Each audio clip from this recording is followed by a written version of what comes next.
You're looking for authentic information? Well, you are at the right place then. The Army Doctor brings you the most authentic information about health and wellness. Habits can either make or break you. In this podcast, we delve into the fascinating world of habits, exploring how they shape our lives and influence our decisions. We will be talking about personal growth, productivity hacks, human behavior, and morning rituals to life changing transformations. Join us to unravel the science behind habits. Today on The Army Doctor, we have India's most popular habit coach who has been transforming lives of many, founder of Awesome 180 and author of three wonderful books on habits. Let's welcome Mr. Ashdin Doctor. Hello, Ashton. Thank you so much for coming to the show. I am so happy and I was so much looking forward to having you on the show today. Welcome to the Army Doctor. My pleasure. Congratulations on your podcast. Thank you, Ashton. So, we will start with getting to know you better as to how did Ashton, the habit coach, happened. Would you like to share your story with us? Sure. So the whole idea about habit coaching started with my own personal journey. So I come from a background of market research. So that's our family business, and that's what I did for 15 years. And at the end of those 15 years, I was extremely unhealthy, overweight, overworked, overwhelmed, and basically all the overs that we are facing currently. And to the point that in the early 30s, I collapsed on the floor. This was just one of the strangest things because, in your 30s, you're supposed to be all energetic and vibrant. And I suddenly felt like my heart do and God knows what. Either it was exploding out of my chest or God knows what it was up to. And I collapsed on the floor. And as a doctor, I'm sure you must have experienced a lot of, cases like this. And now people ask me, did you have an anxiety attack? What was going on? And I was like, at that point of time, those words also weren't used by people. Right. Um, Also, back then, there was no concept of health or wellness that existed because, going to the gym meant you want to become a bodybuilder. So if you ever went to the gym, people would say, why do you want to try and become like Arnold Schwarzenegger? Instead of, encouraging you to say that you're trying to live a healthy life. And it was after that point that I realized that something had to change.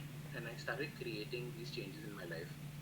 Um, and I gave myself this task of getting a six pack because I realized that that is going to be the hardest thing that I could possibly think of doing. Wow. And in that journey, I realized so much about myself, so much about my body, Mm-hmm. and the way that it changed. Yeah. And like typical, people on how they start making changes in their life, I said that I will do like a 1.5 hour workout every day. I will go for a run. I will do this. I will do that. And at that point of time, I was so unfit that I couldn't, continue an exercise for more than 4 minutes or 5 minutes. So Mm-hmm.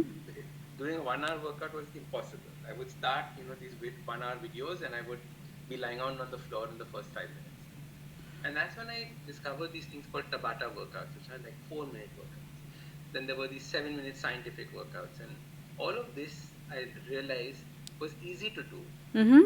And in that process, started making a change, and I became far more stronger after those workouts, and I could meet those. And I eventually did get the six pack within a year, and changed my life completely around. That's when people started asking me, saying, Ashton, how do you do this? Okay. Like, what is the story? Tell me the secret. Because Right. everyone wants to know a secret, right? Everyone thinks that you found like one magic pill or something. And when I started telling them, I started doing intermittent fasting, I started sleeping on time, I started working on my stress, and all of these things, people would listen and say, you know what, I don't have your discipline. I don't have your motivation. Okay. So, fat karke, it would stop there. And that is when I realized that, I'm people don't start because they don't think that they'll be able to do it, because they think that they're going to fail.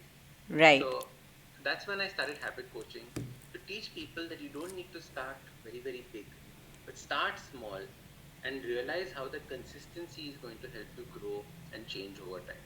So the whole idea of habit coaching was this: how do you start small and then create the consistency as you grow?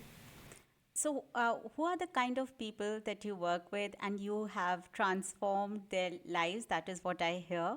So, what kind of people do you work with? So I work typically with like owners of businesses, CEOs, MDs, their families. Um, this is in my one-on-one capacity, so Okay. in one-on-one coaching, etc. And the reason why they work with me is because I give them one very simple statement. I say that y'all are killing it in some aspect of life. Like Mm-hmm. clearly, if you're successful, you're already doing something very, very well. But there's always one aspect of life that leaves you frustrated. It can be your relationships, it can be your productivity, it can be your health, it can be sleep, it can be any of that. And I help them get out of that frustration of what they're feeling. So instead of accepting a frustration in your life, how do you actually go about changing that? So that's what I do with my one-on-one coaching. Obviously, it's expensive, so it's only for people who can afford it in that category. But then I have lots of free challenges that we put on. Mm-hmm. So right now we're doing a 5:30 challenge, a no sugar challenge. These are available for anyone to do, so that they can start making these changes in their life. We have a podcast called Habit Coach Podcast, again completely free. Then we have workshops that we conduct for people. So there's lots of stuff that's happening, and 3 books in case anybody is a reader here. Great. That's like absolutely amazing. You're doing some amazing work. So, now, according to Ashton Doctor, what is a habit? And what is the science behind habit? Like, how does it affect our brain? What does it change in the brain? How do we form a habit? Lovely. So the my definition of a habit is slightly different from the dictionary definition and different from like a technical definition, because my definition is what I've created through experience with people. Mm-hmm. So according to me, a habit is any action or thought Yeah. that is repeated at a set frequency. Mm-hmm. So action or thought that is repeated at a set frequency. And it can be a conscious or subconscious. Now, normally people think about habits as being completely subconscious.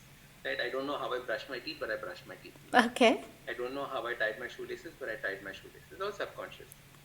However, there are many habits that are not subconscious. So, for example, going to the gym will never become a subconscious habit. True. You don't suddenly land up at the gym and say, where am I? How did I get here? Correct. And if you're doing your exercises subconsciously, your weight will drop on your head. So obviously, not all habits are subconscious habits. Right. So we need to realize there are some conscious and there are some subconscious. The next thing is that not all habits are only actions. We think like tying shoelaces is an action, Right. brushing teeth is an action. Mm-hmm. But mm, having thoughts are also habits. All right. So Namita, for example, if you wake up every morning and you lie in bed and say, "Oh God, life sucks. I don't want to wake up. I want to continue snoozing. I don't want to get out of bed," right?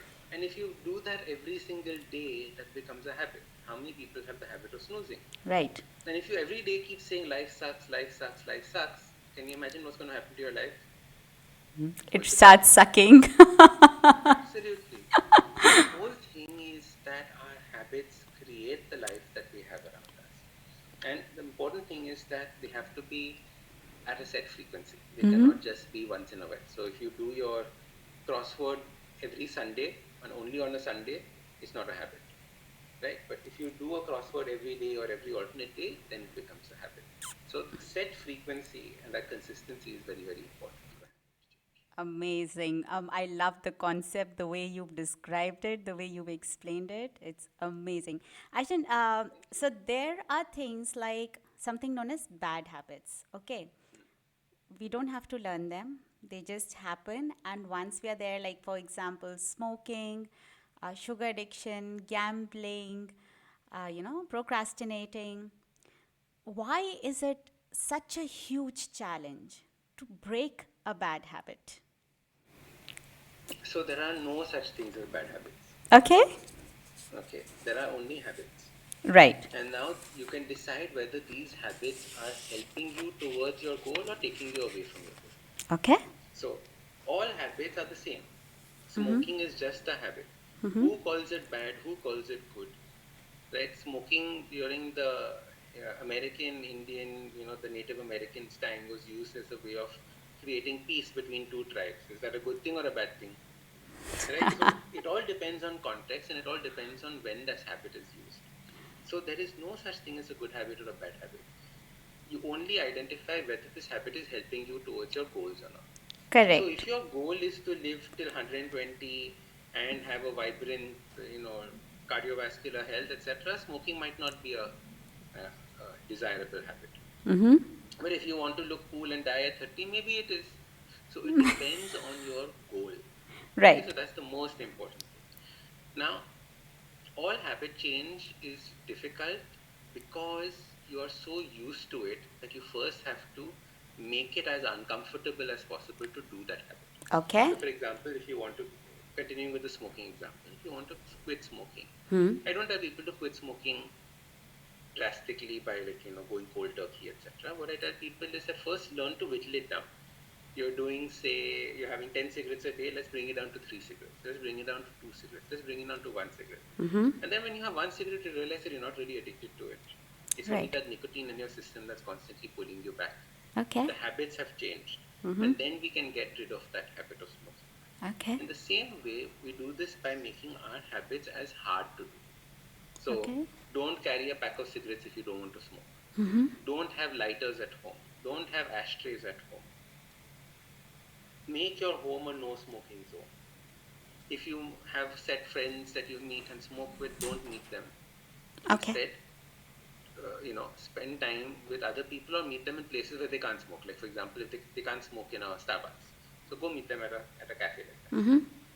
So that is the way to make the habit difficult to do. Now, the key to changing a habit is to quickly replace a habit with something else. Right. So say um, you used to have a smoke in your lunch break, Mm-hmm. right, at work. And your smoke was the way of saying, "Ha, ab lunch khatam ho gaya, now I have to go back to work." Okay. Right? That was the purpose of that cigarette. Hmm. What you would do is then you would find something else that will give you a similar satisfaction. So one of my clients had just started dating a girl. Okay. So what we did was every day after lunch, he would make one phone call to this girlfriend of his. Right. And that call was enough to change the mood so that he could go back into work. So he Okay. didn't need the cigarette anymore. He just had to do this particular action. Very There was another interesting. person who came home and would smoke at home. And instead of making him come home immediately, what we did was we sent him to the gym. Now, once he had gone to the gym and then come home, then he was like, by that time, I don't feel like smoking. I've already gone to the gym. Why do I need to smoke after that? So then that smoking went away. So in that way, you have to quickly replace when you move out a habit with something conscious. Otherwise, the body and mind puts in something even worse sometimes into the mix. So my grandfather, he was a chain smoker, and one fine day he gave up smoking cold turkey. Mm-hmm. And immediately after that, he got addicted to popping medicine. So crates of medicines would come home instead of the Cigarettes. cigarettes. Mm-hmm. So it's basically the same addiction principle, but moved to something else, which is not what we want. We need to move it to something that's productive and That's healthy. productive. And how long does it, if, after changing the environment and after changing it with another good habit, apparently whichever direction you want to move in, how long does it take for us to switch to a new habit and leave the previous one? So the switch takes place instantly. That's not the problem. It is the continuation of it. So now the thing is that people keep asking me, how long does it take to form a habit? Exactly. And I keep telling people that there is no such time. There is no 21 days, 30 days, 45 days, 400 days. Because if you're so focused on, I want to make this habit, I want to make this habit, that once you realize that it's become a habit, you let go. And that is when people most of the time slip up and then go back to all the habits that they were doing earlier, and then they're like, look, I failed at this, I can't do it. So instead, what I tell people is that don't think about habit change as 21 days or 30 days. Think about it as for the rest of your life. Now, if you were doing something for the rest of your life, you would approach it very differently instead of saying, for the next 21 days I'll do it, and then after that we will see what happens. That's nice. You spoke about one of these things as to when you said that in you could when you wake up in the morning and then you start with some negative thoughts and all. So I think beginning the day in the morning with something positive and some good habits, and so what would you suggest that what should be a good or healthy morning routine to start a day? Fantastic. The first thing that you do is you get out of bed immediately. Mm-hmm. Okay, so if you do that, 75% of your day will be better. Most of us, we stay in bed and then we relax, and then half an hour goes, and then we get up, and then neither we were sleeping nor we were awake. So it's actually completely useless time. So get up immediately out of your bed and then go and sit on your sofa or go to the washroom. And then what I do is I do a gratitude practice, which is three things you're grateful for every morning. Right. Okay. Then I do something to enrich my mind. So this can be either like reading a book. So right now I'm reading Kautalya's book, Arthashastra. Mm-hmm. Right. It's all about creating strategy and things like that. It's Indian Machiavelli, and and this fills your mind up with ideas that you can spend thinking during the day. It gives you a sense of expansion. You can also listen to podcasts. So that is why the Habit Coach podcast at one point of time was every single day. Every morning, by the time you woke up, there would be an episode for you to listen to. So Okay. that was the way that we had created it so that people would wake up, immediately start listening, and then continue with their day. Right. And the whole goal of this is to change the environment in your brain, Mm-hmm. because you cannot often change the environment around you. Right? You will have maybe in-laws that are complaining of different things. You will have a noisy neighbor in the morning. You can't change the environment, but you can change the internal environment. So whatever you can do to change the internal environment is what we do in the morning.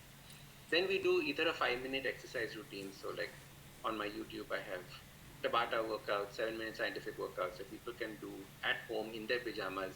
So they don't need to change and, make it a big drama. At least move for those 4-5 minutes in the day.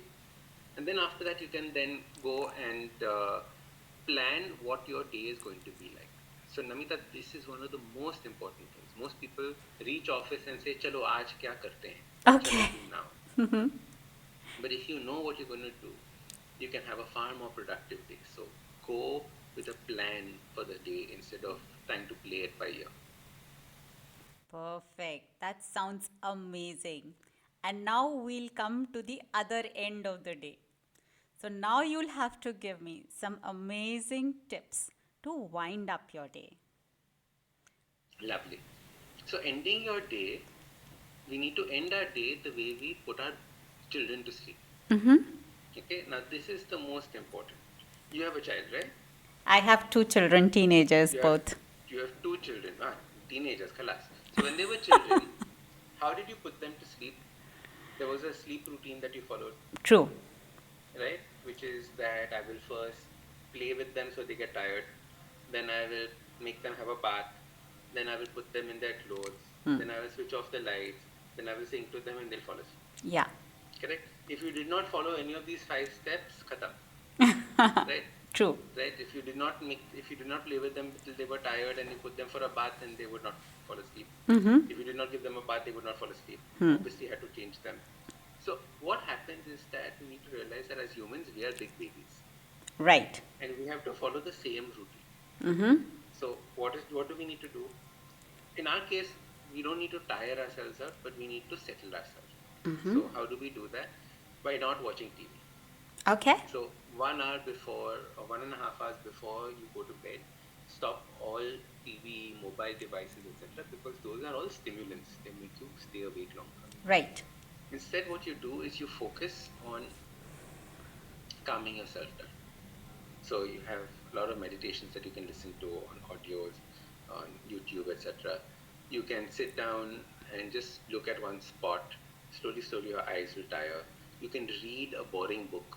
The reason I'm saying boring is because if you're reading like a very exciting book, you're not going to put it down. You're going to stay awake for the next 4 hours. So true. Yeah. So you read a boring book Yeah. that's going to make your eyes slowly wind down. Mm-hmm. It's okay if you never finish that book, but the purpose of that book is only to put you to sleep. Define a boring book as in, for example. Zen and the Art of Motorcycle Maintenance. Okay. Just like Yeah. long books that are going to take you forever to finish. Okay.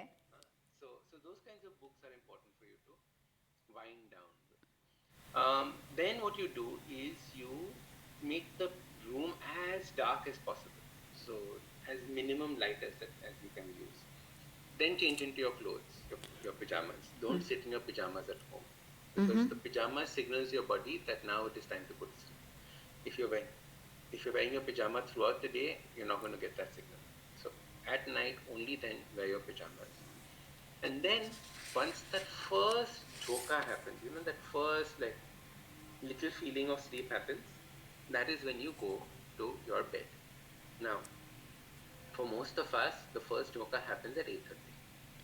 But most of us are wide awake. We haven't had our dinner or anything, so we don't even notice that little uh, feeling of sleepiness happen at 8:30. The second one comes 90 minutes later. So Okay. 10 o'clock is the next one, which is why lots of people go to sleep around that 10, 9:45, 10, 10:15 range. But after that, the next one comes at 11:30. After that, the next one comes at 1 o'clock.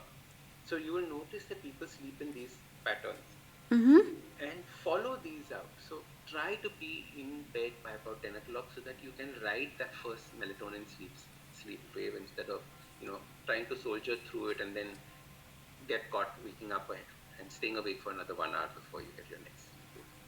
So that's how I would plan it out. And when you do this, you wake up fresh, you wake up refreshed. The whole thing is that we need to make sleep as one of our most productive tools. Right now, we don't think of sleep as a productive tool.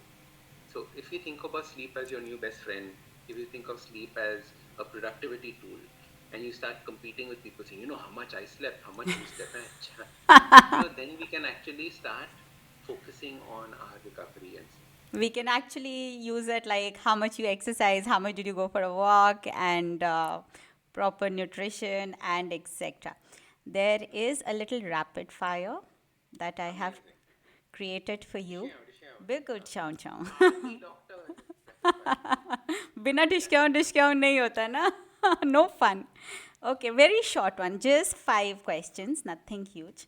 So you have to quickly give me one habit in each of these. So one habit that one should have to become tada, 1, 2, 3, 4, 5. So just quickly you have to give me just one habit. So let's begin. Okay, so one habit to become healthy. Fasting.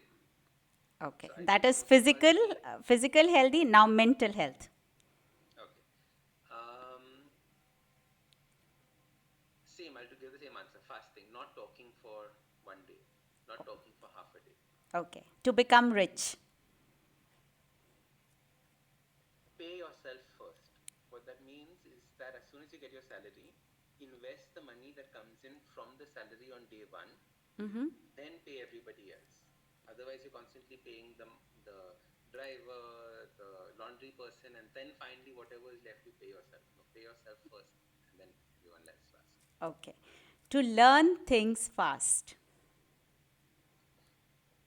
So it follows 3 steps: learn, do, and teach. So as soon as you learn something, implement it. After implement it, teach it to 3 people. If you Perfect. can do these 3 steps, it's going to be part of your life forever.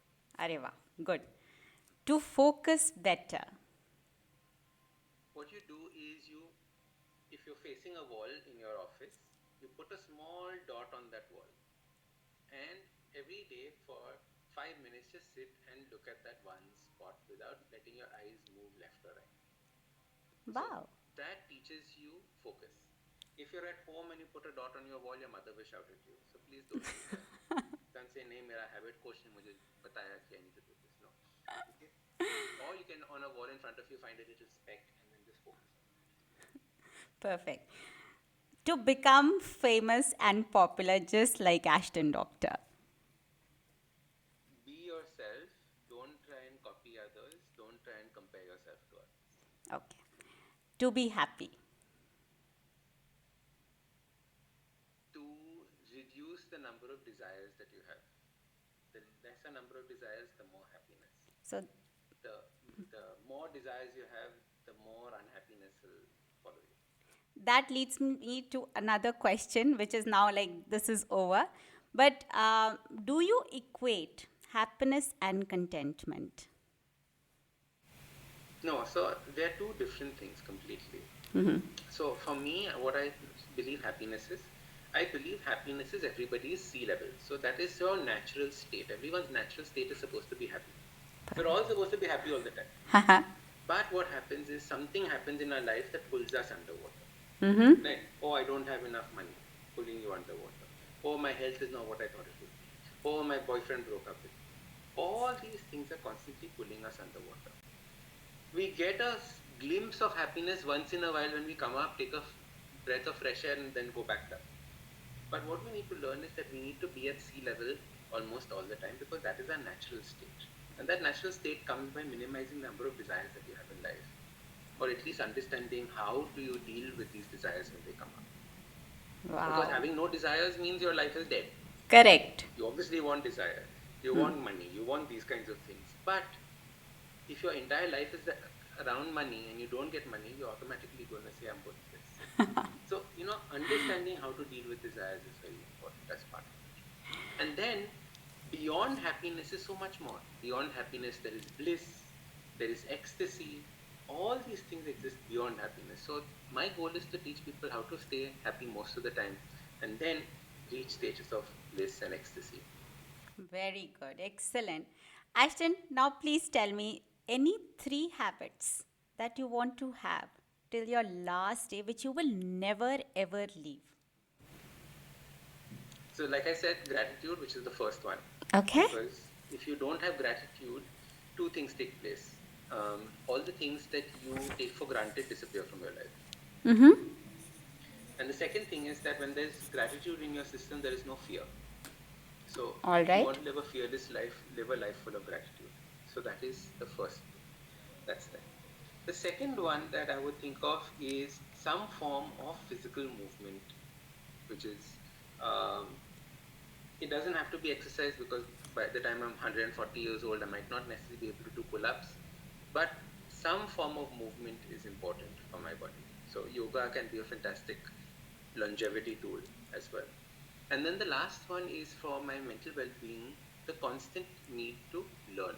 So I am a very curious person. So forever learning is a habit that will probably stay with me for the rest of my life. Wow, those are amazing. And now I'll say, like, if I have to ask Ashton today, what is your goal in life? So the goals luckily keep changing, Okay. because 2 years ago, if you asked me my goal, I would say, oh, I want to write one book. And last year, 3 books came out, which were all three Yes. bestsellers. All Right beautiful now, books. thank you. But but that goal had to change with the changing nature of things around. So like there are small goals that I have right now, which are in October, next book will launch. Small workshops that I'll be doing, travelings that will happen. Overall, one big goal that I have is end of, I think maybe in my 60s or 70s, I want to become the president of India. So that is one goal that I'm setting for myself. Why Excellent. do I become a president of India? Because I don't know anything about politics. I don't want to become prime minister. But yeah, I do zero political connection. But the but do I deserve to be a president? I want to do enough good for the country that I deserve to become the president of India. So it Amazing. comes from that state of wanting to do enough for the country that I have this honor for myself. And so that's a long-term goal that would exist. And obviously, that tiny, small ones. So, what helps more, having a long term goal or a short term goal? So the long-term goals gives you a general direction of your life. Mm-hmm. So notice my long-term goal was I don't want to become a billionaire. Right? It Okay. wasn't a billionaire goal. It was a impact goal, Mm-hmm. that I want to cause enough change, enough good things in the country that I will be able to stay in Rashtrapati Bhavan. Right? That is the way that I'm planning. So it's a direction for my life. And not everybody needs to have a grand goal like that. You can have a fantastic goal by saying that I want my children to be happily married and to have a very strong family. And that is my entire purpose of life. Brilliant. That's a brilliant, beautiful purpose of life. I want to dedicate my life to animals. So I will only have, I will start one small dog hospital. Fantastic. Whatever you feel is going to give you the most beauty in this gift that you've been given called life. That is what you have your long-term goal for. The short-term goals are all, little achievements and joys that you feel. Leading to the long term goal somehow at the end of the day. They Yeah. have to. They Yeah. have to come up till there. But the thing is that they are the ones that you feel for immediate, achievement. They are your little stepping stones. Great. When someone's forming a new habit, at times there is a lack in consistency. They are not too happy with the progress. They are discouraged. What advice would you give to the people to remain motivated? So the word motivation is a bad word. So Okay. firstly, you have to apologize for saying motivation. Okay, I'm sorry. So because motivation is one of the silliest things that we use in our life. Okay. Because motivation burns like a bright flame for exactly 2-3 seconds, and then it goes puss. I saw somebody on Instagram and I got motivated to do this diet, and exactly after one day I stopped. Right? Okay. So what happens is motivation burns bright but does not take you far. If you want to go far, you need habits. You need intention. Why do I want to make this change in my life is far more important than motivation. So that's the first thing. Having said that, now let's break it down into the question that you asked, which is that why do people, fall off the wagon? What can they do when they fall off the wagon? Like, why is consistency such a hard thing? Consistency is such a hard thing because they want to become robots. Every day I will do this at this time. You're not a robot, you're a human being. Once in a while you'll feel tired. Once in a while you'll feel sick. Once in a while your son or your daughter will be sick. You'll take care of them. Once in a while you'll be invited for some wedding. All these things will come. So the goal of consistency is to have enough leeway to be human while continuing to make this as a part of your routine. So the third golden rule of habit change, in Change Your Habits, Change Your Life, the book, says this: never miss 2 days in a row. Okay. You did something on Monday, you did something on Tuesday, Wednesday, you could not do it. No problem. Ashdin is not going to shout at you. But Thursday, come what may, you do that habit. The smallest version of the habit, you do it so that that consistency stays with you. So that is the way to start thinking about it. Great. And as a habit coach, I'm sure you must be coming across different personalities and you have to tailor it according to that individual person. So, what are the differences and how do you think that tailoring has to be done according to the personality? How do you do it? So there's a fantastic book called The Four Tendencies. Please read it. Okay, it breaks up people into these four tendencies that they have: external, internal, and I forget all of them. But there is one personality that does not listen to others at all. Okay. So as a coach, there's no way that they listen to you. All right. But even worse, they don't listen to themselves. So they're not listening to anybody. So they're constantly in this state of self-doubt, not listening to you, not listening to themselves, and they feel they're the ones that are constantly trapped without change. So those are the hardest personalities to come across. The second thing is that no matter who comes, they all come with different bad habits. Bad habits. They all come with habits that are not necessarily designed for coaching. So if I say something and the first reply is but this, but so and so, but so and so, the first thing I do is I make them change that habit of saying but. Because Okay. every time you say but means you've dismissed what the other person is saying. So we then coach the person on first how to get coached well, and then we take them forward. So remove words like but, remove words like should, must, right? And then you realize that when people start warming up to you, saying that okay, I can do this. This is easy. Let me try, and then they start making those changes. Would you like to share one such success story without obviously giving away the name? My God, there's so many. In what aspect? Anything Well, that's close to your heart or I that was comes to your somebody mind? who used to, work very hard, have no time in the morning, constantly rushing, very stressed. And the first thing we did was we spent the first 2 months only working on getting them calm and sorting out their day. So, how do we get rid of that overwhelm that is there in their life? And to add to all of it, we made them launch a business as well that they've been wanting to do for the longest time. Interesting. So, it was a case of getting your mind, removing the jumbleness that happens in the mind, and then coming back down to putting your brain into something that is very, very productive or something that you've been wanting to do. So many of us die with all the best ideas that we've had, and those we take to our grave without actually executing them. So, a large part of it is how do we make that change in these people's life to execute on all the dreams that they have. Write that book, write that poem, act in that play, ask that girl out, do the things that you've been wanting to do, because otherwise you're just going to live life and every day is going to be like the last. Perfect. Ashton, you have shared so much of your knowledge with us. You've written some amazing books. One of them is for the children, and the others are for the adult. I have read two of your books, and they're like absolutely amazing. And I usually invite only doctors to my show. You have that name doctor already in your name, but it was not that. I think I can call you the coaching doctor or the habit doctor rather than calling you the habit coach.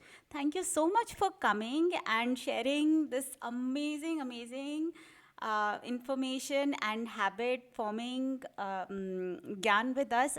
Thank you so much, Ashton. My pleasure, my pleasure. And don't worry, the doctor in front of the name will happen soon. Waiting for some honorary doctorate to happen. Arey, So don't wow, we are worry. So looking forward to that. when that happens, you can call me Doctor only. No, I'll call you the habit doctor, and I'm very, very happy to have you on my show. Thank you so Thank you much. so much, Namita. Thank you. Best of luck. See you. Bye bye.